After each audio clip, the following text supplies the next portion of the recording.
What is the health benefit of raw sprouted almonds?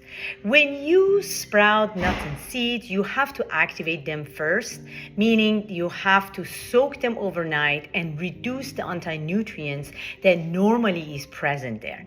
Then you sprout them, so you increase the bioavailability of these nutrients, so you nutrient dense it to support this rebirth of this sprouted nuts. And almonds are high in folate, which is a brain food.